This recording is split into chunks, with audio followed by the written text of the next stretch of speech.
Hey, Ryan, Huh? Huh? there's a dead girl in your living room. She's dead? Yes. Heather? I don't know.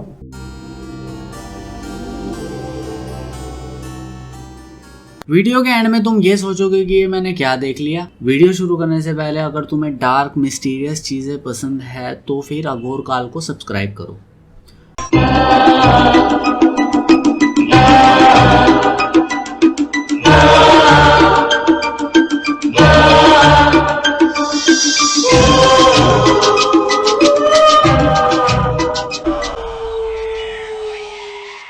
2006 में हैदर कौन 21 साल की एक college student जो Arizona के एक छोटे से टाउन में रहती थी। हैदर बहुत छोटी उम्र से ही ऐसी थी, वो अपनी दोस्ती उन्हीं लोगों को देती थी जिनको उसे सबसे ज़्यादा ज़रूरत है। वो अक्सर अपना वीकेंड अनप्रिविलेज बच्चों को वॉलंटियर करते हुए बिताती थी। यही कारण है कि वो लॉ स्कूल में और डिफेंस लॉयर बनने की इच्छा रखती थी, क्योंकि उसको प्रोफेशनली लोगों की मदद करने का आइडिया काफ़ी पसंद था। हैदर एक किराए के घर में अपने बॉयफ्रेंड के साथ रहती थी जो 18 साल का था। उसका नाम रैन वॉलर था। इन बातों के अलावा उसे गन से रिलेटेड चीजें काफी पसंद थी और वो एक स्टूडेंट भी था। दोनों ने प्लान बनाया कि वो अपना क्रिसमस सेलिब्रेट करेंगे 25 दिसंबर को रेयान के पापा डॉन के साथ। तो जब क्रिसमस पे डॉन ने सब तैयारी कर रखी थी, डिनर वगैरह सब बना के रखा था, तो काफ़ी लेट हो गए बट कोई आया ही नहीं। सो डॉन ने उन दोनों को कांटेक्ट करने की ट्राई करी बट वो भी नहीं हो पा रहा था। उनको काफ़ी बैड फीलिंग आ रही थी क्योंकि ऐसा पहले कभी नहीं हुआ था। वो डरा हुआ था अंदर से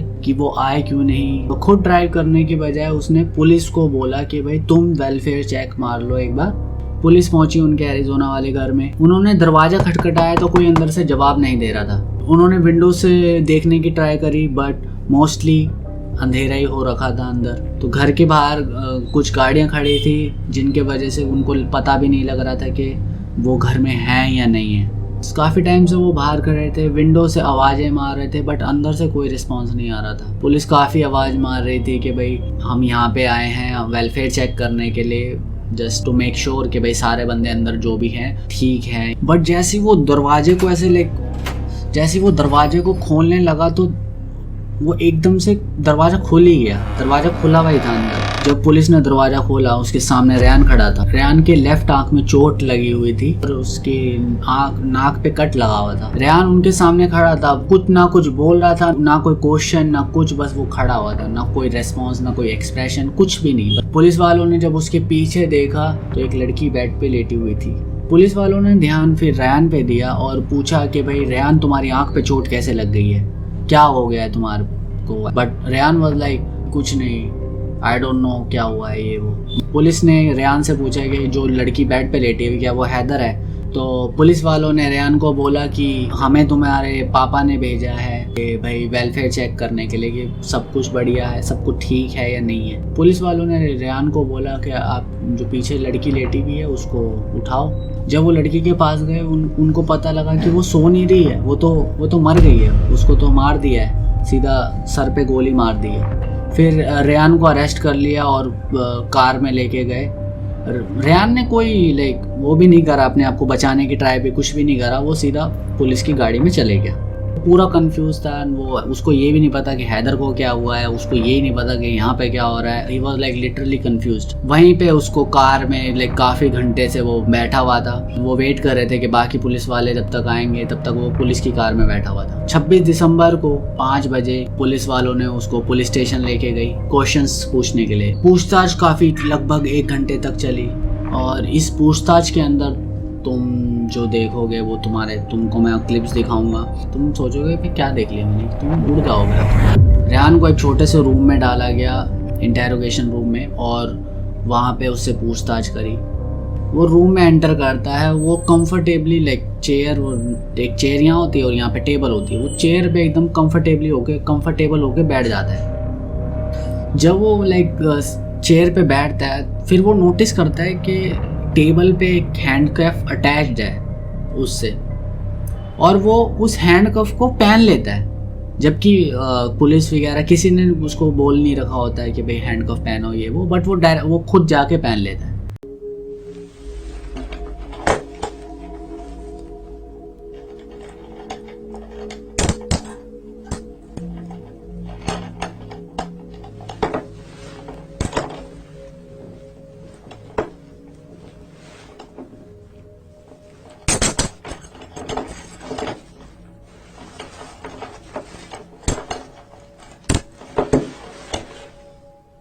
अपने आप को हथकड़ी पहनाने के बाद वो क्या करता है, थोड़ा सा घूमता है और अपने आप को हेड डाउन करके टेबल पे बैठ जाता है। कम से कम 5 मिनट के लिए वो ऐसे बैठता है। इस 5 मिनट में वो हल्की अजीब सी आवाज़ें निकालता रहता है वो ऐसे। बट 5 मिनट के बाद जब वो काफ़ी देर तक ऐसे लेटने के बाद एकदम से वो तेज़ी से मतलब खड़ा हो जाता है चेयर से। जब वो खड़ा होता है तो उसकी जो हथकड़ी लगी होती है लेफ्ट हैंड में वो उससे अटक जाती है और फिर वो वापस जाके एकदम चुपचाप होके बैठ जाता है। साथ में से एक पेपर उठाता है जो कि खाली होता है, ब्लैंक पेपर होता है। वो उसको ऐसे देख के ऐसे बैठ के देखता रहता है। पूछताछ चालू हुए 9 मिनट भी नहीं होते। 9 मिनट बाद डिटेक्टिव आता है उसके पास। उसका नाम डॉल्टन होता है। वो डॉल्टन रायन को कहता है कि भाई हमें तुम्हारे पैर की फ़ोटो चाहिए। तो डिटेक्टिव रायन को कहता है कि तुम अपने पैर को टेबल के ऊपर रखो ताकि हम उसकी फ़ोटो ले सकें। जैसे वो अपना पैर को उस टेबल के ऊपर रखता है, दूसरा एक डिटेक्टिव आता है और उसके पैर की फ़ोटो खींचने लगता है। रेहान दूसरे ऑफिसर से पूछता है कि क्या मैं अब बाहर जा सकता हूँ। उसको यही नहीं पता कि कितना सीरियस चीज़ चल रही है यहाँ पे। जब पुलिस ऑफिसर उसका रिप्लाई करता है कि नहीं तुम बाहर नहीं जा सकते, तो रेहान एकदम बच्चे की तरह फ्रस्ट्रेटेड होकर चाइल्डिश बिहेव करता है। सेकंड ऑफिसर आता है और रेहान के पास वाली चेयर उठाता है और उस पे जाके उसके पास रख के उसके साथ बैठ जाता है। वो डिटेक्टिव उससे उसकी like normal info like date of birth तो नाम वगैरह कंफर्म करता है, जो कि वो रेहान कंफर्म कर देता है। डिटेक्टिव रेहान से पूछता है क्या तुम्हें पता है कि तुम यहाँ क्यों हो, बट रेहान कहता है कि नहीं मुझे नहीं पता। जब डिटेक्टिव उसको कहता है कि मैं तुम्हारे राइट्स बताऊंगा, रेहान उसके रिप्लाई में ना कुछ बोलता है ना कुछ। ऐसा लगता है उसके दिमाग में जो भी वो कह रहा है उसकी रजिस्टर ही नहीं हो रहा है। वो उस चीज़ को इग्नोर करके डिटेक्टिव डायरेक्टली बोलता है कि I am gonna read your rights, okay, जैसे कि टीवी में दिखाते हैं। तो वो उससे डिटेक्टिव उससे पूछता है क्या तुम्हें समझ आ रहा है कि मैं तुमको क्या कह रहा हूँ। He just say no. Detective like बहुत कंफ्यूज हो जाता है। वो कहता है कि तुमने कभी कोई टीवी में शो नहीं देखा पुलिस वगैरह से रिलेटेड। फिर वो कहता है हाँ ओ हाँ। डिटेक्टिव को लगता है वो हर चीज़ पे झूठ बोल रहा है। वो ऐसी चीज़ों पे झूठ बोल रहा है जो बिल्कुल मैटर नहीं करती, जो केस से रिलेटेड बिल्कुल है भी नहीं, वो उस चीज़ पे भी झूठ बोल रहा है। फिर वो दोनों आपस में एक दूसरे के साथ बैठ के ना कुछ बोलते ना कुछ। रेहान एकदम वहीं बैठा रहता है, दीवार पे देखता रहता है। फिर दूसरा क्वेश्चन डिटेक्टिव रेहान से पूछता है कि तुमने अपना हाईएस्ट ग्रेड कौन सा अचीव किया अपनी स्कूल में। इस पॉइंट पे वो रायन इसको डिटेक्टिव को नहीं देख रहा, वो सामने दीवार पे देख रहा है। उससे वो क्वेश्चन पूछते हैं तो ब्लैंक एक्सप्रेशन के साथ वो बोलता है नो। डिटेक्टिव बोलता है कि तुम्हें ये नहीं पता कि तुमने कौन से लाइक ग्रेड अचीव करे हैं स्कूल में। Rehan is like no I don't know. फिर एकदम से 8th ऐसा बोलता है। जब भी उसको ज़बरदस्ती डिटेक्टिव पूछने की ट्राई करता है तो वो आंसर देता है, वो भी बिल्कुल अजीब से आंसर देता है। डिटेक्टिव सोचता है he is just lying about everything. Rehan जो भी बोल रहा है उसको कुछ ट्रस्ट नहीं होता, वो उसको बस वो हो जाता है कि भाई ये तो हर चीज़ पे झूठ बोल रहा है। फिर डिटेक्टिव डिसाइड करता है कि नहीं, इस चीज़ पे टाइम वेस्ट करने की बजाय वो एक और फॉलो अप क्वेश्चन पूछता है, did you get your GED? GED is like a document, अगर तुम हाई स्कूल नहीं पढ़ते तो तुमको मिलता है। इट वॉज नॉर्मल क्वेश्चन जो रेहान से डिटेक्टिव ने पूछा। इस क्वेश्चन का एक नॉर्मल आंसर होगा कि तुम्हारे पास GED है या GED नहीं है, हाँ या ना। बट रेहान का आंसर इट्स ऑलवेज लाइक बिल्कुल stupid and weird. Do you have a GED? I don't know. You don't know what? I don't know. I just want to go home. Oh, you're not going to go home right now.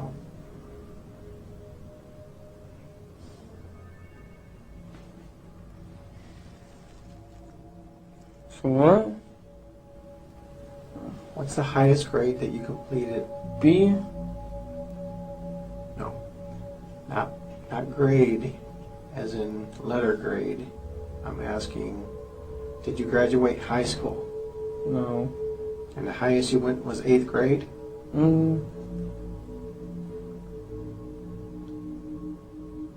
Yep. Do you know how to read and write, Ryan? Yeah. फिर detective तंग होकर वो फिर उस चीज़ को छोड़ के दूसरी पे फोकस करता है। डिटेक्टिव रेहान से पूछता है कि क्या तुम्हारी गर्लफ्रेंड है। वो कहता है नहीं। इस पॉइंट पे तो डिटेक्टिव को पता ही होता है कि उसकी गर्लफ्रेंड है हैदर। बट वो रायन के मुंह से सुनना चाहता है। डिटेक्टिव उस चीज़ को इग्नोर करके वो कहता है क्या तुम हैदर को जानते हो? वो कहता है हाँ, बट वो हैदर को जिस वे में एक्सप्लेन करता है वो बिल्कुल ही इनकरेक्ट होता है। वो कहता है कि भाई हैदर तो 16-17 साल की है जबकि वो 21 साल की होती है। डिटेक्टिव उसका नाम किस नाम से उसको लोग जानते हैं। फिर रायन कहता है कि उसका लास्ट नेम कायमन है, उसको लगता है ऐसा। फिर पूछताछ को आगे बढ़ाता है डिटेक्टिव और बोलता है कि तुम्हारी आंख पे क्या हुआ है, ये आंख पे इतना बड़ा ब्रूस, लाइक इतनी काली आंख क्यों हो रखी है तुम्हारी? रायन कहता है कि मुझे नहीं पता। What happened to your face? I don't know. You told the officer just a few minutes ago that someone hit you. Do you remember who hit you? I don't know. I think it was Heather.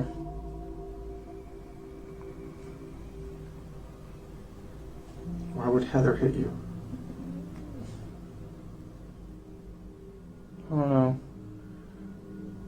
It was an accident. I forgot why.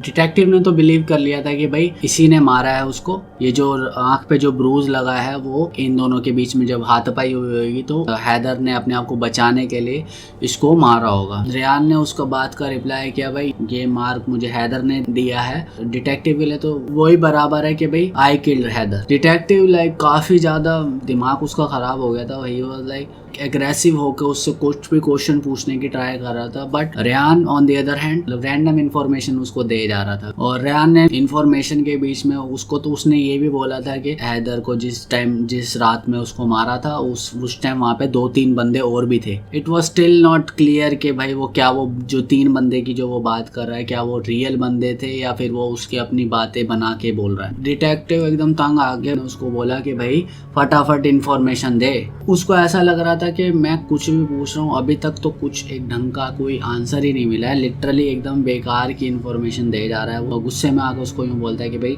Ryan there is a dead girl in your house, मुझे information दे। Hey, Ryan, Huh? Huh? there's a dead girl in your living room. She's dead? Yes. Heather? I don't know. I want to know what happened in your house last night. The girl on the couch is dead? I don't know if she's on the couch, she's dead. जब detective ने उसको बताया कि भाई जो लड़की तुम्हारे bed पे थी वो तो मर गई है, वो पहली बार ऐसा हुआ था कि वो उसने कोई रिएक्शन दिया था। रेयान सरप्राइज हो गया। Well, these people came over, Richie and his dad, with shoot and arrow, bow and darts. You know what I'm talking about? Yeah. They hit me and her with those. That's it. They hit you and they hit you? Yeah. Now it's Richie that hit you, not Heather? No, Richie and his dad. Richie and his dad. They hit you. Yes. Why? Because they're trying to get their stuff. I don't know why. And they had some kind of bow and arrows? Mm-hmm. They each had 2 revolvers and they didn't let off any shells. Okay, you just said they had bow and arrows. Now they have revolvers? That's what I meant. They had revolvers. They have revolvers. Yes. And then what happened? And then they shot us with those. ये सब बोलने के बाद Ryan वापस अपनी पूरी story change कर देता है। वो कहता है कि उन्होंने मेरे को नहीं मारा था, उन्होंने बस हैदर को मारा था। फिर कहता है कि भाई मेरे को तो बस स्लीपर होल्ड कर दिया था। फिर जब वो डिटेक्टिव पूछता है स्लीपर होल्ड का मतलब, वो कहता है नहीं मुझे नहीं पता स्लीपर होल्ड क्या होता है। एक तरफ डिटेक्टिव है वो अपनी पूरी ट्राई कर रहा है कि भाई जो भी रायन बोल रहा है उसको सुने, और डिटेक्टिव प्रिटेंड भी नहीं कर पा रहा है कि भाई कि जो भी वो बोल रहा है वो सुन रहा है या समझ पा रहा है कुछ, क्योंकि हमें नहीं समझ आ रहा तो डिटेक्टिव को क्या समझ आएगा। You're telling me you're all over the board here, number one. You're saying bows and arrows, you're saying revolvers, and you're saying some other thing, and you're saying they shot you in the eye. Okay? They shot you with a revolver in your eye. Yes.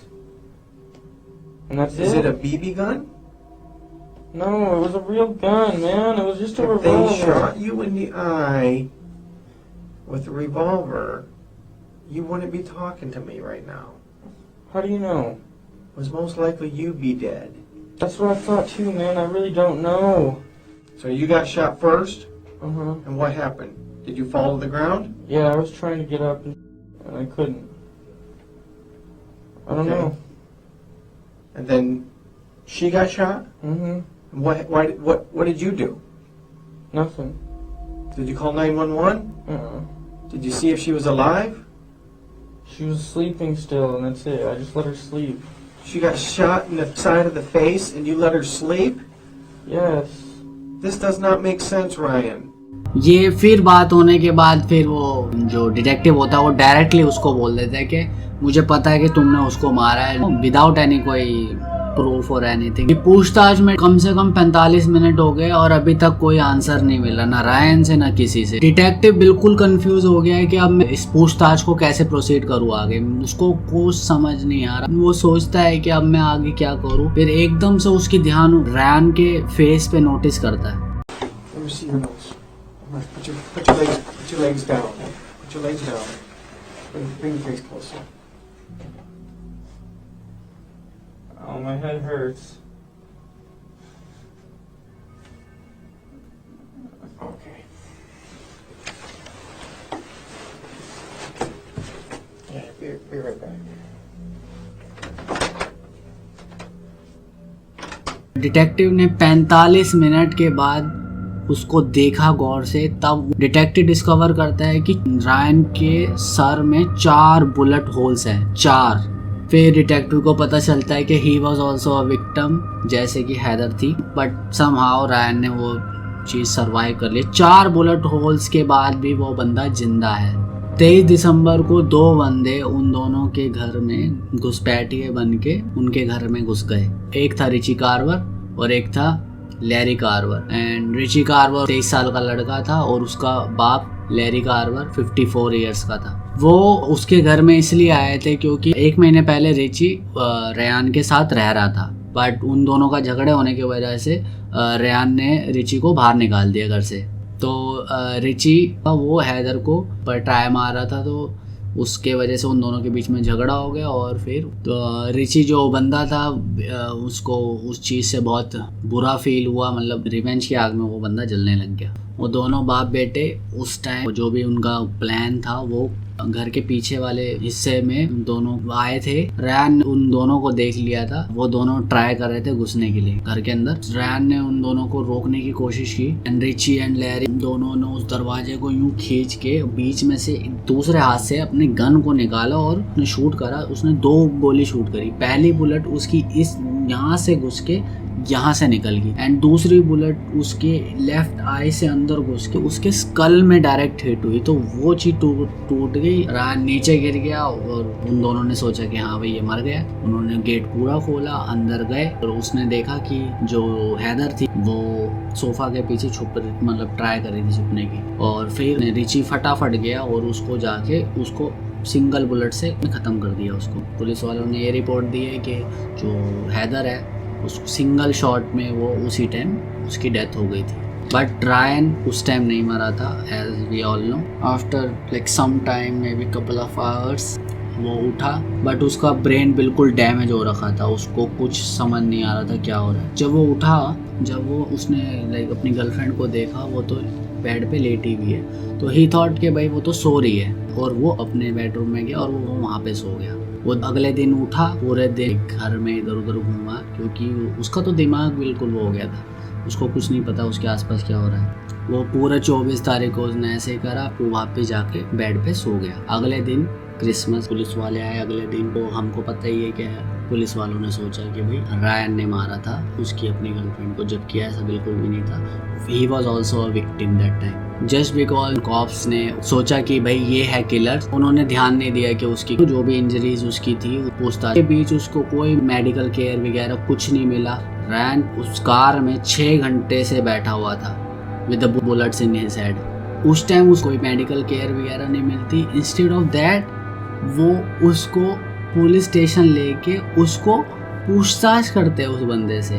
वो 2 घंटे से उसको पूछताछ कर रहे हैं उसकी, जबकि उसके फेस पे 4 बुलेट होल्स हैं। Just because no one notice, regardless उसने 2 घंटे और इंटेरोगेशन रूम पे उसने बिताए। जितने भी सेकंड बढ़े जा रहे हैं वो उसका ब्रेन डैमेज होए जा रहा है। क्योंकि इतने घंटे के बाद जब डिटेक्टिव था उसने सोचा यार इसको क्या दिक्कत है, इसके what is wrong with this guy. अब उतने टाइम के बाद डिटेक्टिव ने सोचा, उसके बजाय उसने जब उस पर ध्यान से देखा तो उसने देखा कि भाई इसकी तो फेस पे 4 बुलेट होल्स हैं। फिर उसको पता चला कि बहुत बड़ी गलती हो गई है हमसे। फिर उसने एम्बुलेंस बुलाई, वो एम्बुलेंस को बुलाता है बट फायर डिपार्टमेंट पहले आ जाता है। Hey guys. Captain, you're not going to believe this one. I can't believe it either. You're right. I've already heard the story. I can't believe it. This is just my observations that this might be an entrance, this might be an exit, this might be into his eye. And he's acting like he has a serious head injury, which would make sense. मतलब रैन को फिर फटाफट hospital लेके गए। फिर वहाँ पे उसकी इमरजेंसी सर्जरी हुई जिससे उसकी जान बच सकती, बट उसके पीछे मतलब काफ़ी बड़ी कॉस्ट उसके पीछे थी, जिसमें उसको उसके दिमाग का कुछ लार्ज पोर्शन ऑफ उसका ब्रेन निकालना पड़ता और उसकी दोनों आँखों को रिमूव करना पड़ता उस सर्जरी में। आफ्टर दिस सर्जरी रैन अपनी अपनी केयर भी नहीं कर सकता था।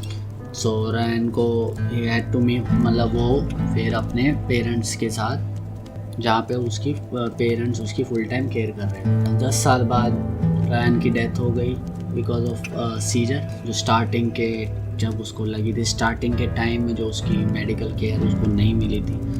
अगर वो उसको मिलती तो शायद वो और जी पाता या फिर उसकी केयर, उसका इलाज और भी अच्छा हो पाता।